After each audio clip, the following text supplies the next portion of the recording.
more sense to me if I got a Snapchat video of him literally having sex, being like, things I do for cookies.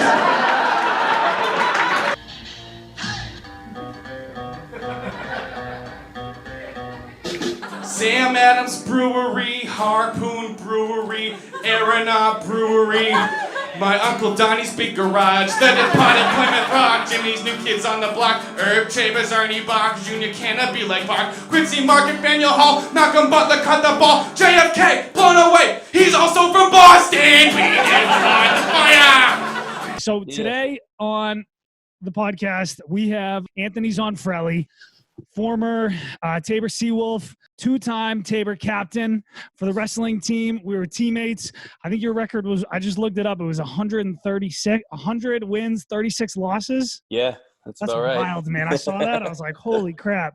Class A champion, qualified for the national tournament all 4 years, head of school. Would you play rugby at Harvard? I did, yeah. I played it for a year. Nice, dude. Yeah. So I played rugby my sophomore year, then walked on a wrestling team senior year. Oh, okay. I thought it was the other way around.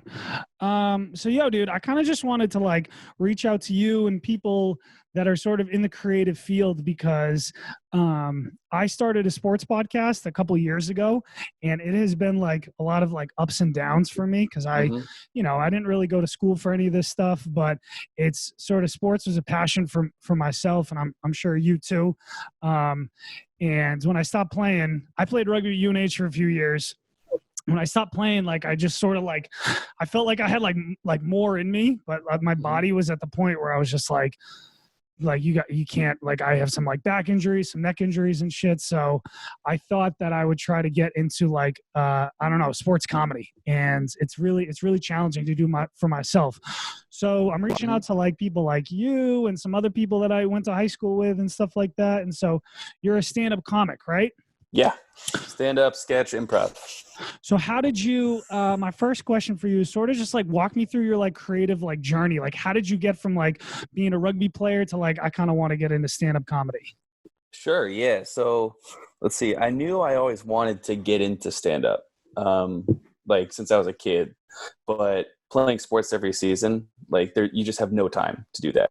Yeah. So like I didn't have the opportunity to do that until late in college. Like I think my senior year of college was the first time I ever got on stage. I had always like written stuff, tried to get on stage, but never really like had the balls to do it.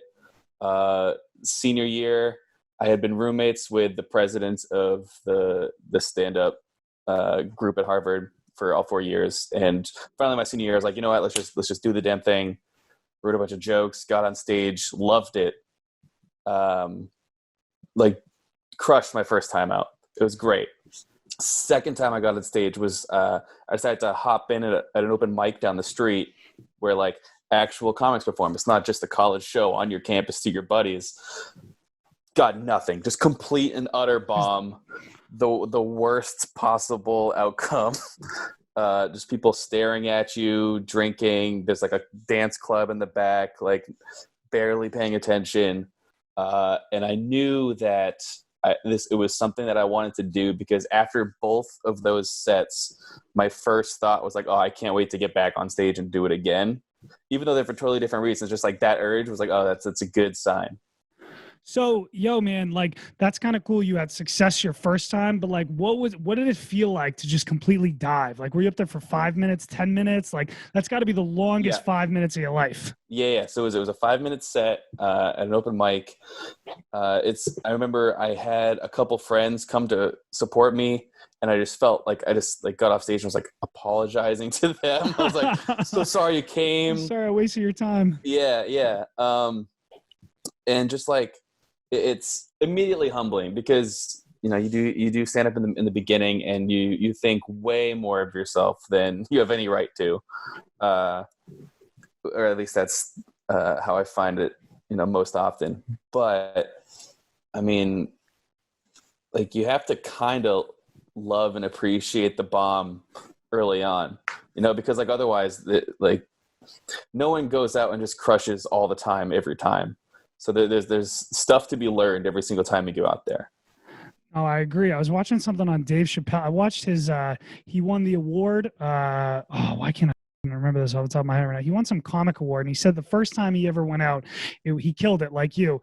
And then times like 2 through 9 were all bombs, and he just like kind of kept going back and shit like that. And I remember the first time I ever had a microphone in my hand, I was working in an admissions office, and they asked me to travel back to Boston on like this 2-hour drive and like talk to people and entertain them and talk about school and things like that. So they had me like stand up in the front of a moving bus with a microphone in my hand, and I like thought I was like confident. I was so confident. I like said this joke like, "Oh yeah, I've been working here, you know, looking for jobs. If you guys got," and nobody laughed, and I was like, "Oh my god, this is like the worst fucking feeling in the world." But no, man, it's like it humbles you, and it's sort of like it gives you sort of like a drive. I don't know.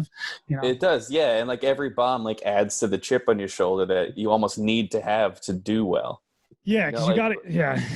If you go into it, you know, like either, well, yeah, if you go into it like needing their approval, as soon as they sense that, you're done. Yeah.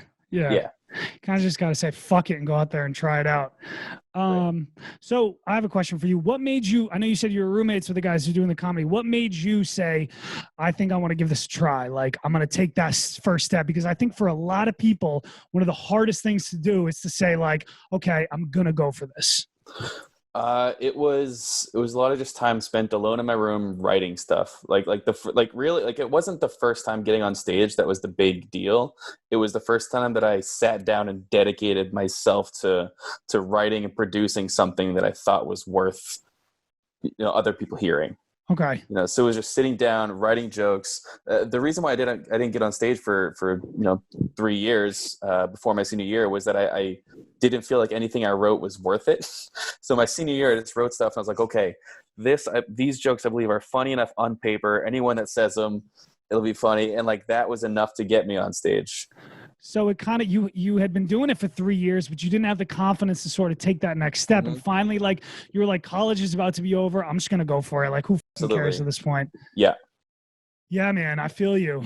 I feel like for me, I had been playing sports up until the age like 24, and then I stopped. And I was like, holy crap, I didn't realize how much sports meant to me like as an outlet. And I think I started like watching a lot more sports on TV, and I went I sort of gravitated towards some like other unhealthy outlets. And I was like, all right, well, I can't just like get drunk and watch TV at the bar for the rest of my life. Right. You know, you got to like do something creative. And I remember I was listening to, you remember when, I know you're probably a big Barstool fan, they had the Barstool Van Talk on ESPN for like two shows before it got pulled?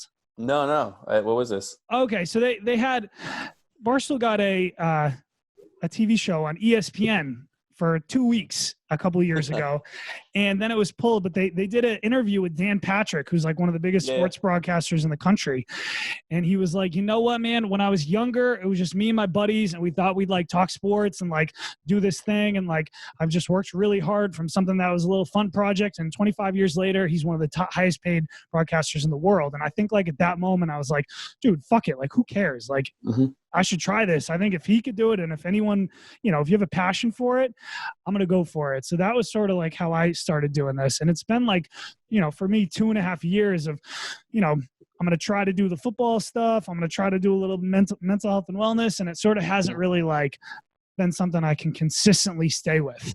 So, you know, through this quarantine, I've had a lot of time, and I was like, it's been a month of me trying different shit. I was doing like TikToks and shit, which were like so not funny.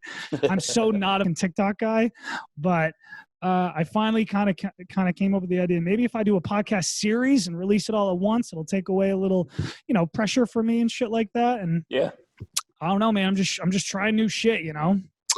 But dude, that's great, man. And honestly, I think that people coming from sports backgrounds have a tremendous leg up in pursuing things in the creative arts.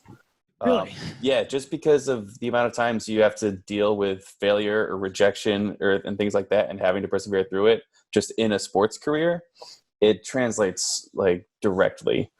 You know, like think of times like you've tried out for varsity and didn't make it, or you got cut, or you want to be the starter and you don't get it. And it's just like having to the only way to succeed in sports is to outwork your competition.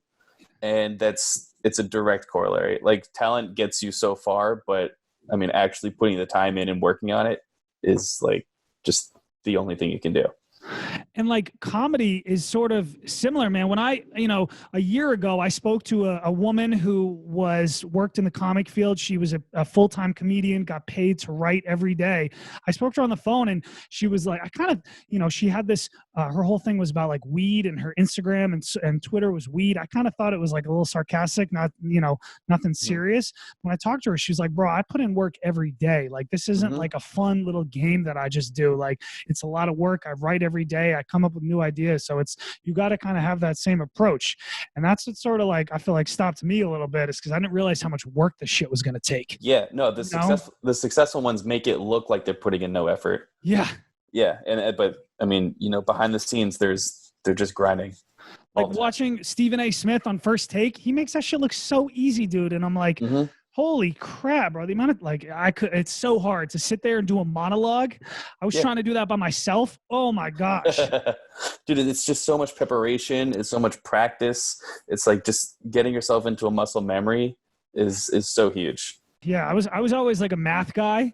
And so like reading and writing was never like, I'm not a big reader. I'm not a big writer. And that's sort of like, that's like the language with this. So this has been a little like extra hard for me, but I'm definitely like an analytics X's and O's guy. So I try to like approach this shit from that aspect. But yeah, no, I'm the same way. And I'm like starting to make the flip.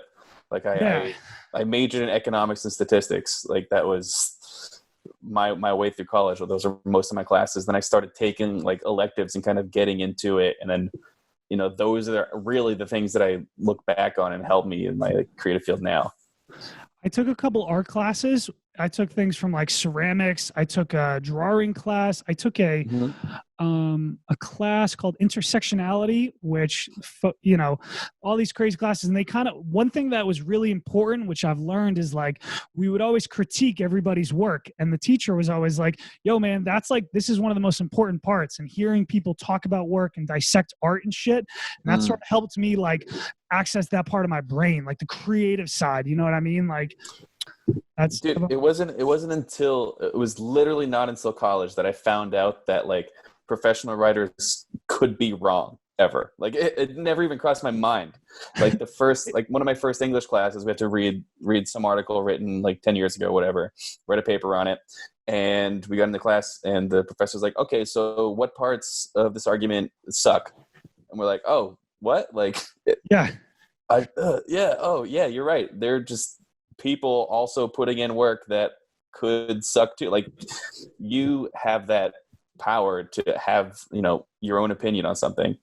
Yeah, dude, I totally agree. It's an opinion, man. Sport writing is an opinion. These sports articles are opinion. When I was younger, I used to read some of this shit. I was like, oh my gosh, like this is a fact. But it's like now as I'm 28 now, I can be like, nah, bro, this artist's full of shit, or they're just doing this. Like, this is their opinion. They're a New York fan. They want to like root for the Patriots to lose and shit like that. There's like, and I'm definitely not into politics whatsoever, but like you can that sort of goes hand in hand with that shit too, For sure. And like, that's kind of how this is kind of how my analytics background has helped it too. Just being able to like sift through the bullshit, because you can see like, I mean, anyone can write a puff piece on anyone or anything, but if like they could just be spewing whatever needs to be said to make that argument. If you can see through that, then your argument's going to be that much stronger, and your content's going to be that much better. Yeah, man, I like having like debates with people. I look back to like, I'm not, I feel like at times I've been like less controversial with people, and you kind of try to take the high road. But even like, I remember a year or so ago, I had an argument with a family member about the Colin Kaepernick protests. And like, it got so heated in my family that like somebody like got up and like walked away from the table. And I was like, that's my opinion versus your opinion. It doesn't make you right or me wrong and shit like that. But I think like controversy and like debate and like arguing, it's actually a really good thing. And not a lot of people know how to do that shit, to be honest. And for real. It's like a skill. Do you ever like talk to like Leary or any of those guys, like any of the Tabor coaches or anything like that? I haven't in a long time. Like whenever I go back, I obviously go and stop by and say hi, but I haven't been back since our 5-year. Yeah. Yeah. So it's been a while at this point. Did you ever meet Bozy? Yeah. Love Bozy. Yeah. He's great. He was my wrestling coach at Tilton, actually. That's right. Yeah. He's a good dude, bro. Yeah. I used to go back a lot more when my brother was still in school. So first half of college, I was always going back. He played football at RPI? WPI. WPI. Okay. What's he doing these days? He played football and wrestled there. Wow. Now he lives out in Billings, Montana, working for ExxonMobil. I'm so jealous. Mm-hmm. Yeah. I'm like, bro, that's Sick. like that area of the country, man, is so beautiful. I'm trying to figure out like, yo, man, my goal with this, my long-term goal would be to, if I can somehow find a way to like sustain this lifestyle and make money off this, which might take 10, 15, 20 years, like to just like travel the country and like live in that type of landscape and environments. It's so, man. I just want to do like outdoor shit and like, you know, bike ride, canoe, hike, camp and stuff like that. I've been out there a couple times and it's so beautiful. Dude, that's going to be right up your alley to make it out there. So let's see. I did stand up senior year of college, got out of it, or graduated college and kept doing stand up in the city locally. Started doing it like as much as I could. At the time, I was still living in Carver, commuting up to Boston every day for work. Okay. And trying to do shows whenever I could. So I was living with my parents, taking the bus in from like Kingston to Boston. It was like a 2-hour each way commute. Whenever I had a show at night, I had to crash over a friend's place. And so like in the beginning, I was only having shows like once or twice a month, just because that was all I could get. Then it got to a point where I started having shows or going to mics as like consistently as possible, where I would Monday mornings I would strap on a big duffel bag, have my work bag, go onto the bus, commute up to Boston, crash in my friends' dorms and just apartments in the city through Friday, do shows every night and commute back home because that was the only way I could do it. So I was like, I was basically homeless for a year and just going back and living with my parents on weekends just so I could continue to do these shows. Damn. So that was crazy. I did stand up for probably 2 or 3 years. I finally did a show at this theater called Improv Boston. And there I saw my... So I'm sorry, man. You say you did shows for 2 or 3, you did stand up for 2 or 3 years and then a show. Is there a difference between that? Like, no, sorry. No. So I was doing stand up shows for 2 or 3 years and I did one particular show at Improv Boston. And it was there that I started meeting people that were in the improv scene. Went to my first improv show. I was like, oh, this is pretty neat. And, you know, when you're doing stand up, you try to find any edge that you can. And I'm not, you know, the best schmoozer. I'm not the best, you know, at going out and meeting people and getting in that way. So I'm like, I just need to, you know, get as good as I can, you know, like through whatever means possible. And I figured, you know what, like, let's try to get good in all these different facets of my game, so to speak. Right. So I started taking improv classes, started doing improv shows with independent teams and just did like the skills necessary to be good in stand-up and improv are completely different. It's ass backwards. And so being able to get both of those sides in my brain was such a big help. Like my stand-up took such a big leap after I started doing improv for a couple years, just being able to like translate those skills over that other stand-ups didn't have. Was huge. And like, I mean, I think it's the same with, you know, getting good at anything. Like if you can get good across the board, I think it helps so much. Like I think being good at different sports helps each one of the sports that you do. Like my wrestling helped me, you know, take face-offs in lacrosse. Like my wrestling helped my football helped my lacrosse. Like it just like all the way around, you know. Look at people evaluating football rookies, like those that are more dynamic on the field, that have different skill sets, ones that play special teams and also, you know, can catch the ball, can also take handoffs. Like those are like highly valued. So I figured, you know what, why not apply the same methodology to my comedy? That's how I look at it too, bro, is like, you got to go after this with like an athlete's mindset, like a keep coming back. Like I did my first interview with somebody yesterday and I was fucking pumped, man. I was like, yeah, dude, I fucking did it and shit. And I was like, bro, like stay humble, stay hungry, just wake up tomorrow. I got another one with Zonfrelli in the afternoon. You haven't done shit yet. You haven't put anything out. Like you got to keep coming back, keep coming back. You know what I mean? Yeah. So, you got to survive that success, man. Like, That's what Henry Large used to say. That's right. Our football coach, survive success. He was the first person I ever said that. We were like 0-16. I don't know what success he was talking about, but like, yeah. It's like, you might get your first win, but like if you celebrate after getting your first win, you're not going to get a second. So like, nah, man, always be hungry. Mm-hmm. Mm-hmm.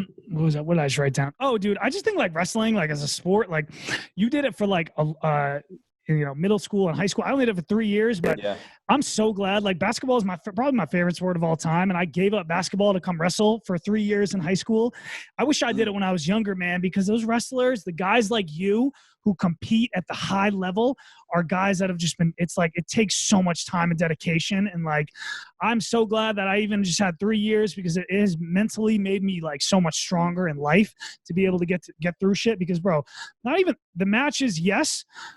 And there were some crazy matches on the team, seeing you guys in like the fucking final tournaments and shit. That was like unbelievable to watch. But it makes those practices where Leary's pushing you and shit like that, those were some of the toughest practices I've ever experienced. Yeah, man. And it's like, it's not a sport that you can just clock in and do your time and check out. Like it has to be top of your mind every day. Like think of in terms of like cutting weight too, and like staying in shape throughout the season.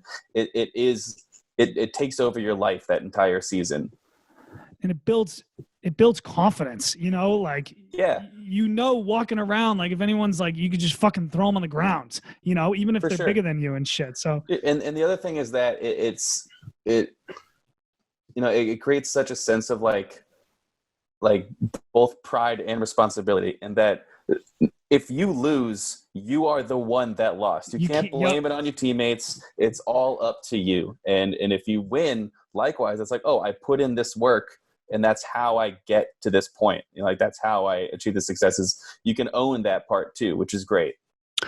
I've had matches, bro, where I've lost the match and our team has lost that dual meet because of me. And I've had matches where I'm the last one to go, and the score, if I don't get this fucking pin, we're losing. And I'll tell you, bro, when you lose it for your team, it's like the worst feeling in the world. But I remember, man, the first time I was the last person to go, right? We had our 2 strongest wrestlers go before me. Pavel, he went first, got the W. Chris Keeley went out there. I was like, all Keeley's got to do is win, and I'm good. Fucking dislocated his shoulder. And I was like, holy shit, bro. No. This guy like beat you, man. Yeah, and I got the pin, bro, and I got up. There's a photo, and I was like, it's like the best feeling in the fucking world, man. And I miss that. I miss that a lot, and like that's kind of why I got back into like talking about sports and doing the podcast, because like I still kind of have that like mental drive that I want to do this stuff and like compete, but I'm just trying to figure it out. It takes a while. Like you've been doing comedy for a long time, but it's a journey. And like that's kind of how I had to think about it in terms of and. Like with like for improv example, that was like a hard thing to navigate, because with stand up it's also it's not as adversarial as sports, but you are like ultimately all stand-ups in the city are competing for the same stage time, right? So like there is that kind of competitive aspect to a point, but with improv you have to make it, you have to be cast onto a team, and then you all have to collaborate and succeed as a unit, but it's like the grind to get there it takes just as much like mental fortitude to stay in it. So do you have like, I don't know if this is true, but like I see like freestyle rappers, they always like, I feel like they have shit prepared and shit like that. Do you kind of approach it like that? Like you have jokes prepared? No, it's so different. I mean, like with stand up, like you have bits for certain interactions, like in the chamber, but no, with improv, if you come in with anything that's not 100% spontaneous and in the moment, you're gonna fail. Like it's not like, because anytime you try to shoehorn something in, it just feels forced. And I think one of the common misconceptions I think is that you have to be like quick-witted and fast to do improv. Really, it's just you have to be real and honest, and like those are some of the biggest things that you can bring. Just reacting like a normal human would, and then learning to make choices that are the strongest, that will lead to a successful scene, like that'll lead to comedy. And it's much more about just like it's much more about like you hear people like, oh, like listening is the number one thing, but like it's 100% true, because all you have in an improv scene is what each other says and what each other does. So like everything that happens on that stage in the moment is true. That's the only rule you have. So to come in with anything pre-prepared that doesn't directly, depend on what's previously been said, it comes out of left field and it's not as good. It's interesting, bro. Do you have any so which one do you think is more challenging, improv or stand-up? Or they're so different. I think I'm at the point now where stand-up has become more challenging for me again. They're always like going back and forth based on whichever one I've been doing more often. I've gotten to the point where, I'm on a resident improv cast at Improv Boston now, or at least I was before the quarantine. And I was at a point where I was doing improv probably 4 or 5 nights a week. So I didn't really have time. Bro. Didn't really have time for stand up. And it's been so long since I've done it that like, if I were to go up to do stand up, I would get the jitters again, or like I would be fumbling over words again, just because it's a totally different beast. I think it was either Pete Holmes or Camille Nanjiani, both stand ups. One of them said like, stand up, it's the only job you can forget how to do in 2 weeks. Like if you don't do it, then you have to start from scratch and get back to where you were again. Like it takes that sort of muscle memory. Let me ask you this. Yeah. Do you have some short-term goals and some long-term goals with this? Yeah, man. It's hard because, in the climate right now, so much is changing. Like the future is so uncertain. Like short-term goals are always like, the only goal I have is to just get whatever set I'm next doing to be as good as possible. And like, that's such like a short-sighted, or it's not a short-sighted, but it's such like a cram for the test kind of goal. Yeah. Well, yeah, like it's such a near-term goal, but I think it just pays dividends down the line. Like if you're constantly looking to make your next thing your best, then like by the, fast forward 10 years, if you've actively been improving that whole time, then you're going to be at a much better place than if you were complacent at any point. So what about long-term goals? Long-term goals, I think I'm starting to switch into something more like I want to get, something written and recorded that'll be good for distribution. Like, improv is great, but like the future for improv it's hard to get anything from it other than the building skills. Yeah, right. Okay. Exactly. So like that's what I do that for. So I view improv as like a much more near-term thing. The stand-up is where you can actually have a career and do things like that. Like there are many more working stand-ups than there are working improvisers, right? Yeah, but I think really it's got to be switching over into more stand-up and more sketch and more just recorded things. And actually, I started to make this turn a couple years ago when I was trying to break into the improv scene. I was just having a lot of trouble doing so, mostly because I sucked. That was the biggest hurdle to overcome, was getting good myself.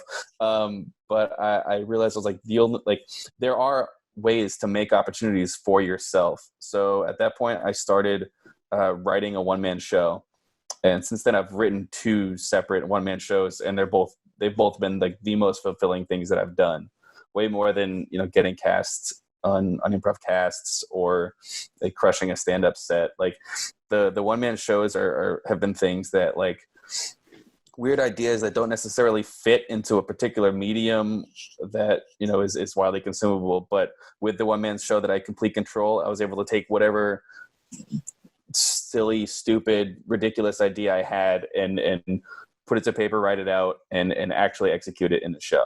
I'm sorry, man. I think the video just cut out real quick. What was the last thing you said? Anything that comes from your brain is what you should pursue. Like even if you organic shit that you think is funny, just go with it. Mm-hmm. Yeah, absolutely. Because if you try to be like just like a like a replication of something else, then you're not gonna do it as enough justice to have it be successful. You know, like you have to do something that is funny, that you find funny to your core, and like trust that that'll work. Trust that it'll be something that resonates with other people.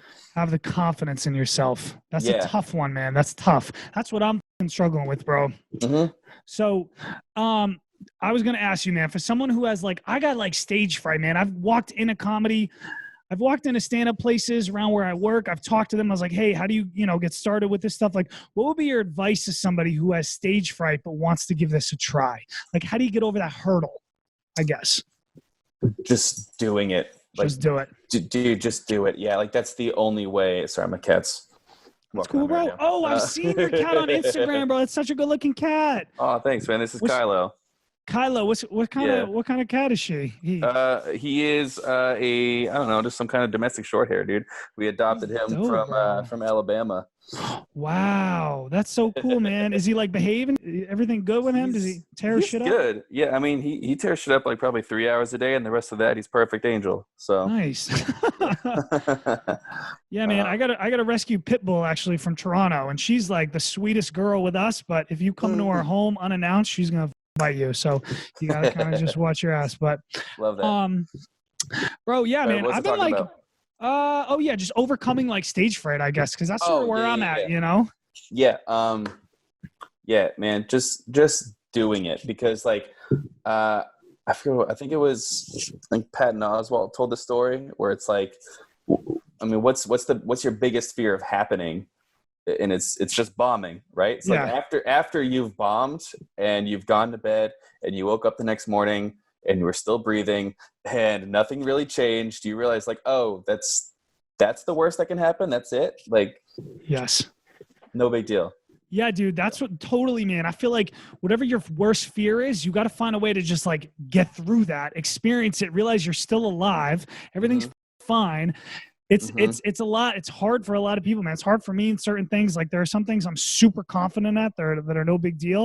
And then there are things that are like super easy for a lot of people that I can struggle with and shit like that. But I kind of got a little joke book here, man. I got like, it's probably not as big as yours, but over the past like few months, I've been writing ones down. Yeah. And just like write those ideas out, try them on stage, find out what works. And if something doesn't work, whatever.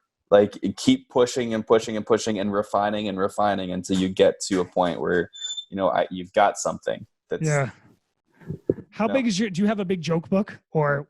I have several joke books and I have like a never ending notes, in my iPhone that I just, whenever I have an idea, I write through and I probably use 10% of it. Nice. Yeah. It's like, you just have to write all the bullshit, know that a lot of it is going to be, something that just struck you once and isn't actually that funny. Know that something you write is going to be what someone else has already done. Know that something you write is going to maybe in your heart of hearts be funny, but if you can't find out how to communicate it, you got to scrap it or just, wait until you can figure out how to communicate it later. Then every once in a while you'll find those gems. Yeah, the delivery is I'm learning is huge. The delivery is huge. Oh, yeah. And that's something that comes from just years of doing it. Yeah. Like, I mean, I'm still obviously working, like everyone's always working on it. And it's just like, it gets to a point where like Chris Rock has said that whenever he tries out jokes, he does it deadpan. Like for the first time he's trying out a joke, he does it deadpan. He doesn't use his particular cadence. He's like when I'm trying out jokes, I just speak it, and then once I know that they're hard and good and worth putting into my act, then I can go on tour and I can sing it, and then he just knows it's gonna crush. But like he's at the point where he can say anything in his cadence and people find it funny. Fucking laugh just how he speaks and shit like that. Like I think he's really funny, man. Some of my favorite comedians are like, I love Dave. I grew up watching the Chappelle Show, which came out when I was like 9 years old. So that I used to like stay up late and watch those shows. And I was like, I didn't get like half the jokes. I'm watching them like later on in life. And I'm like, oh shit. You're like, oh, that's who he's talking about. Damn. That's what he's fucking talking about. I like watching I like Robin Williams movies. I think his stand-ups are kind of like all over the place. Yeah, I think, they're manic for sure. Yeah, Yeah. he's fucking. I think Steve Carell. He doesn't do stand-up, but I think Steve Carell is one of my favorite actors of all time. And He's fantastic. Yeah, yeah. Jim Carrey is one of my favorites. What about you? Do you have any favorite like comedians or actors or anything I like have that? I have a ton of favorites in there across the board. It's weird to think all my top like influences are so different. Like absolutely love the stand-up of Pete Holmes, Okay. who's on one side of the spectrum. He's just like happy-go-lucky, silly, goofy, fun dad, right? And then my other like top influence is probably like Anthony Jeselnik, someone who's just like the dark side of the spectrum, who's just so like everything he does is just so tight and well rehearsed and perfectly written that it's just like I would love to be able to straddle both sides of that spectrum. Huh. I have a question for you. Mm-hmm. Are there any like crazy abstract ideas that you're afraid that you like want to try, but you may be afraid to step into, whether it's not like stand up or maybe it's like acting or something else in the creative world or something like that like. Yeah. There have been things that I would just say that did scare me and I have tried. So for instance, my first one-man show, I did like a 25-minute sketch show where I didn't speak at all. And that was like an abstract idea that I had, largely inspired by like Bo Burnham and acts like that, where I could, or like Mr. Bean, just like things like that, where I was like, oh, this is like a unique way to do comedy that not a lot of people are doing. So what was that like? You 25 minutes just moving around? Yeah, so there were a couple it was like 3 acts in the show. The first act was I had like a flipboard, kind of like reminiscent of like Dimitri Martin, or like a flip chart, and it had jokes written on it. The gag was that I wrote out. Let me start over. The conceit of the show was me dealing with social anxieties, and so I thought that like having a show where I talked about that without actually saying words would be like kind of a creative choice. And so the flip chart gag was me having a flip chart talking about me dealing with my social anxieties, but the gag of it was in red Sharpie over my black Sharpie. It was as if my brother had found the cards and was making fun of me throughout. So the whole time I'm showing this flip chart and I'm just the butt of every joke without knowing it. Okay. So that was the first act. The second act was a screen recording of my laptop, and it was just showing, me going through, like Facebook on a daily basis. It had me like drafting notes to Tinder matches in Microsoft Word. Like it was just like all like I figured all the most embarrassing things that happen on your laptop. I was like, oh, let's just share that. It had me like going on Facebook and like wishing happy birthday to like 3 of the 4 birthdays it was, and just like skipping over someone. It had me like counting up how many likes I got on a post. There's like all the things that you do yourself that you don't necessarily show to others. Bro, I think that's so funny. You take like your embarrassing moments and you're like, I'm not going to hide those. I'm going to put them out to the world. And like, It's going to be comedy because people can empathize with that shit. I totally like that. And even if you're exaggerating it, it's fine. But it's like, it's just coming from a real place that everyone's going to identify with. Like maybe I didn't draft a note in Microsoft Word, but you've been there. Like maybe I drafted it in notes on my iPhone. People like genuine. People like authentic. You know what I mean? Yeah.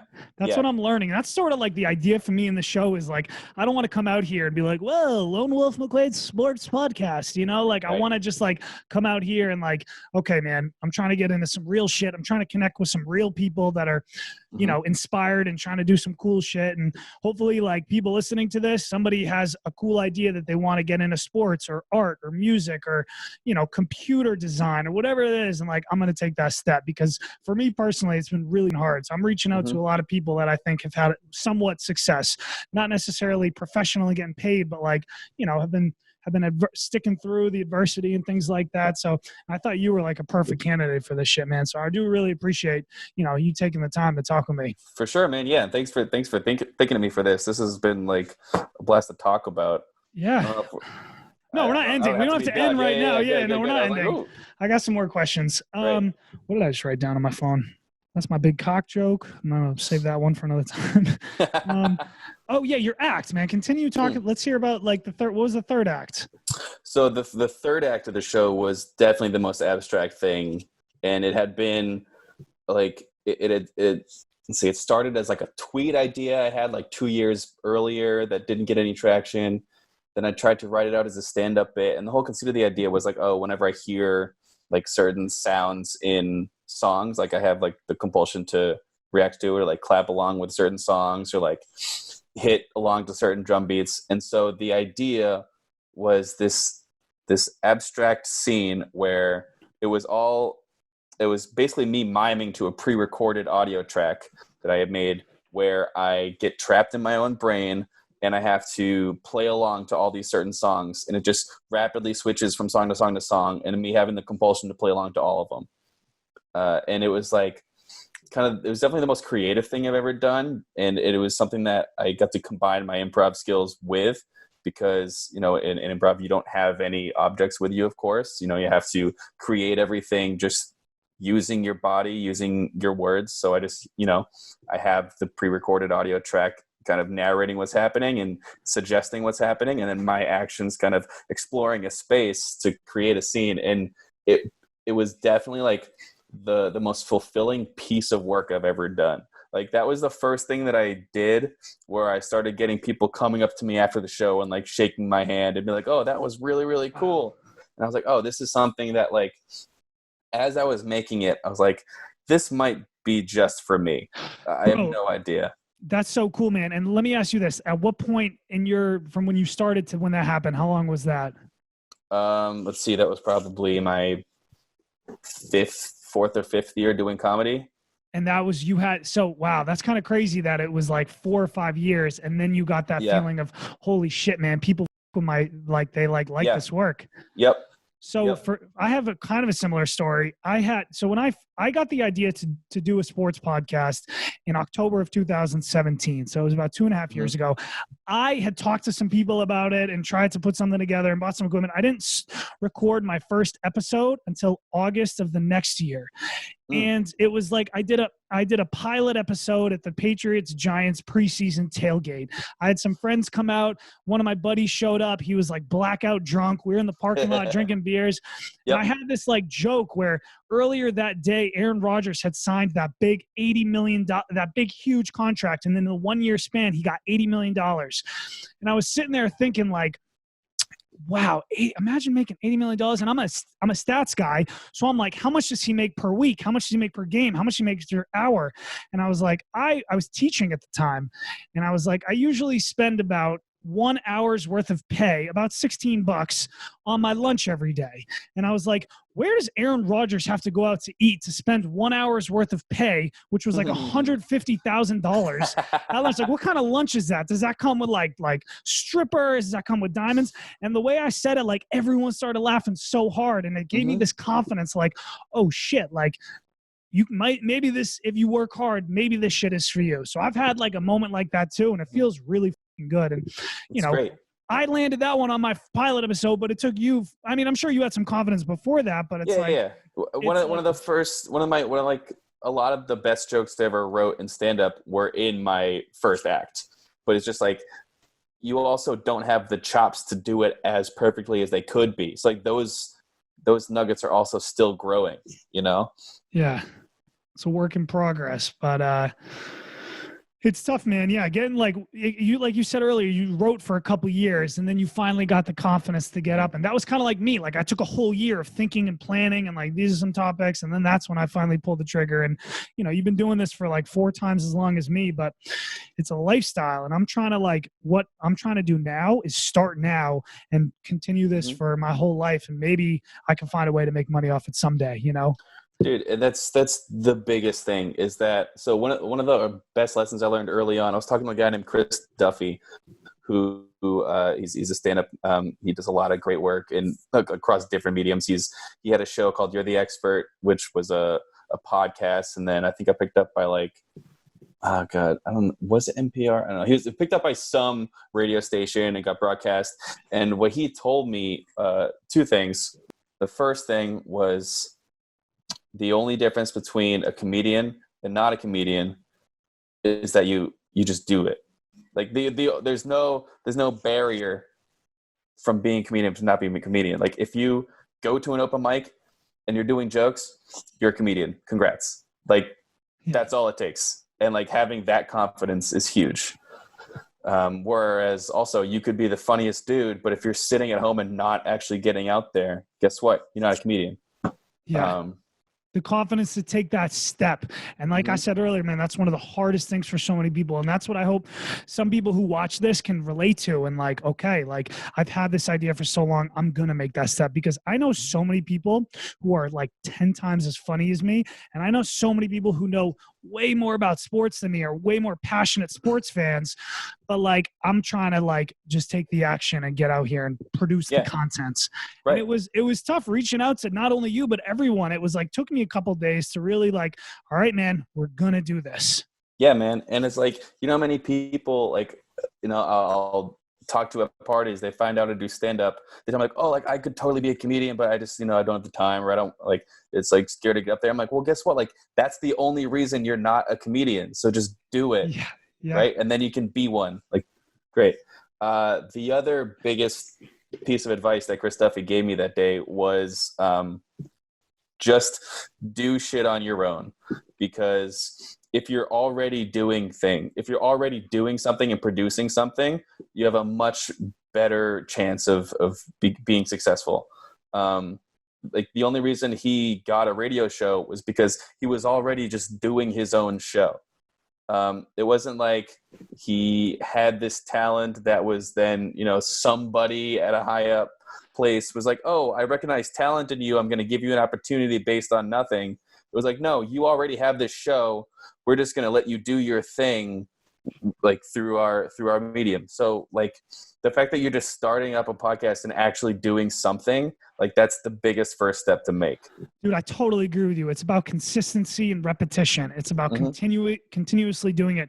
Like, you know, a year ago, I had a little bit of, I guess what you could call like a portfolio or some sort of like material to show people. Yeah. But I really wasn't confident in myself. And I was able to get a couple interviews at some radio stations and some places. And I was like, I don't feel confident because like my work isn't really that great. And the idea was like, dude, just you don't have to be hired by Barstool Sports to do sports comedy. You know, you can sit here in your apartment and do that shit your own. If you're funny, you do it long enough, somebody's going to pick you up, you know? There was a time where I was first starting to write and I was like, I'm afraid to, like, I had this irrational fear of not wanting to write jokes because I was afraid that like once I wrote it, I would be done. Like, I can't even explain to you like how irrational that is. I think are you talking about like if you say the joke, it's over and you're not going to be able to get it back almost kind of like. Yeah. Like, and that's kind of how I felt. And I was like, oh, like you don't want to waste it. Yeah. Like, yes. That idea of not wanting to waste an idea instead of just putting it out there. Really threw me. And then there was a Maya Angelou quote that said, you can't use up creativity. The more you use, the more you have. And I was like, oh my God. Fuck yeah. Yes. And I totally understand what you're talking about. Yeah. And the other thing that helped with that was doing improv, where you go out, you do a show, say you do a 30-minute set.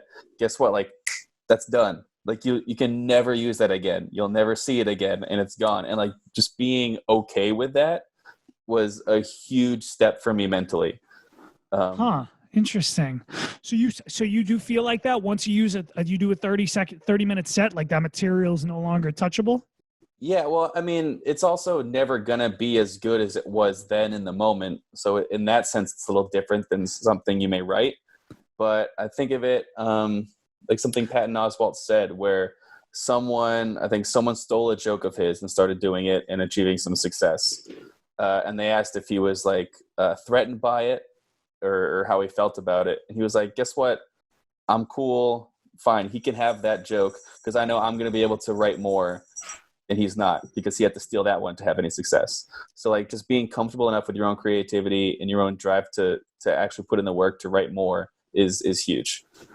Dude, I think that's really interesting because I've totally felt like that. Like there are funny things I want to put out there and I'm like, well, now's not the right time. I don't have a big enough audience. They're not going to laugh. I'll save it. But I think that like the more you put out, it expands your creativity. You know, you can get a reaction like, oh no, I don't want to say this joke now because then I can't use it on Letterman. Yeah, It's I like, know. no. Well, that's a disguise for like an insecurity. You know what I mean? Absolutely. 100%. It's a disguise for fucking insecurity. And it's like, no, dude, like today I was going through my notes, like trying to preface things. And I typed in I found something from 2018. And the only note that it said was whiskey, ice cream, and cheese. And that was like a grocery list at 4:30 p.m. on a Wednesday. I was like, what the fuck was I doing 2 years ago in March on a Wednesday where I needed to go get, like, that's a crazy night. And I was like, do I save that? I was like, no, dude, just put on your Instagram story and, you know, who fucking knows? Yep.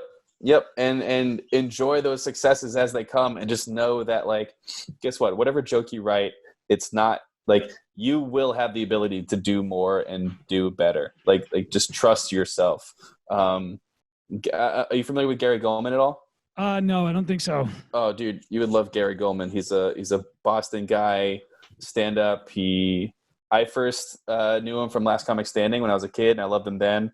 Like I've had the opportunity to do stand up on shows with him now, which is awesome. He's fantastic. He did a set on Conan that was like probably the best late night set I've ever seen. It was so weird, so bizarre. It was 100% Gary.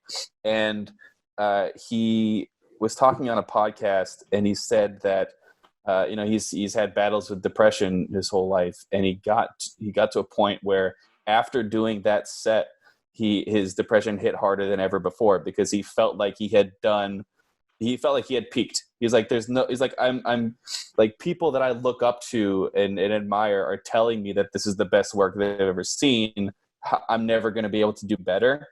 And like, that's like a funk that I can totally see myself getting into and just being able to like trust yourself and know that you'll be able to move past it and create something else down the line. Like Gary released an HBO special called The Great Depression, which was fantastic, talking about his depression. And so like he used the one of the darkest times in his life to create something else beautiful further down the line. So like I think that being scared of using your best work now is irrational, and getting past that is so big. Well, it's like, dude, the idea of success is scary, right? Mm-hmm. Because I was procrastinating, and I was like, the second I sent that message out to you and a bunch of other people, I was like, oh man, it's getting real. I'm about to do some real content. Yeah. You got to muster up the confidence and shit. So I can totally relate to that. And it's kind of cool. I think also that, comedy or whatever art you form is photography, comedy, drawing, like it's an expression of what is going through your head. Me doing this sports podcast, that's not even really a sports podcast anymore, is like an expression of how I'm feeling inside. Like I stopped playing sports. I didn't have an outlet, so I needed to just talk about sports. Yeah. Yeah, and like, that's great. I can tell the way you talk about comedy and stuff that you're very like, you study this shit and you take it very seriously and stuff. And like, I might have asked you this earlier, but what made you want to start doing this in the first place? I mean, I have a photo of something I drew in first grade. It said like, when I grow up, I want to be, and I wrote a comedian, then drew a little comedian. And so I was like, it was always something that I wanted to do. Like my favorite show in first grade was David Letterman. Like, makes no sense. Like, I guarantee I didn't understand what the hell was going on, but something about performing, like receiving applause for saying things funny, like making people laugh and have like an enjoyable time is like just something that I love doing. Like the best thing is after a stand-up show, talking with everyone afterwards, and them like just like clearly having fun. I'm like, oh, this is so like this. Yes, this is a noble pursuit. Like, yeah, like yeah. I think it adds so much value. That's maybe it's not appreciated, maybe it is, but just like, I think it's something that's totally worth pursuing. And I can't say that about very much else that I do or people are encouraged to do. just like that comedy and just any form of artistic expression, I think, man. Mm-hmm. Like I taken those art classes, like the drawing and the ceramics and shit. Like it like I said earlier, it's changed the way I like view things and stuff like that. And like my family is sort of like kind of all business. Nobody, you know, there are people who are funny, but it was kind of weird for me to like step out and start doing something with this like public expression. It was very foreign to my family, so it felt weird, but it's very rewarding, man. It's very rewarding when you finally release work. And I think that the feedback is so good from people. Sometimes I put podcasts out and I'll get like, I don't know, 10 likes or only like in the less than 10 views or something, and nobody responds. I'll take positive criticism, negative criticism. Like I like the feedback because it makes you, you know, improve and shit. Absolutely. And like, you know, you have to go through that to get yourself better. Like I've done stand-up shows to an audience of 3, like, and that sucks. Yeah. But like it, you know, it all helps, man. My girlfriend, I did an episode yesterday. My girlfriend, we were watching it back today, and she started critiquing me. And I had this feeling beforehand, like, yo, I just fucking nailed it, man. That was so dope. And she was like, bro, you're like talking over him the whole time. And I was like, oh no, it's not as dope as I think. Like, well, but dude, it's good. I used to watch sets of mine like a week after doing them when I was like 1 or 2 years in and be like, I nailed that. That was so good. Like I'm ready for whatever the next level is. And now I go back and watch and I'm like, oh my God, dude, like you were that happy with that performance. Like you just look at yourself and you're like, oh man, that's what I looked like. That's how I presented myself. Oh man, I gotta change that. Yeah. And the other thing I wanted to talk about, the other like big